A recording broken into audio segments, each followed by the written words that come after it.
Draping instruction for the barrier C-section drape from lnlycke Healthcare. Prior to draping, please note the direction of the pictogram.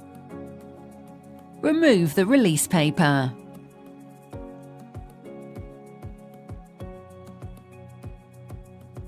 Place the drape centered on the patient. Unfold towards yourself and then away from you.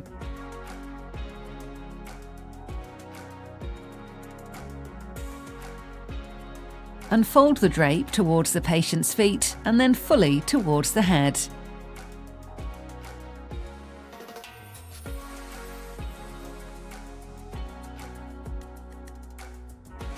Unfold the pouch.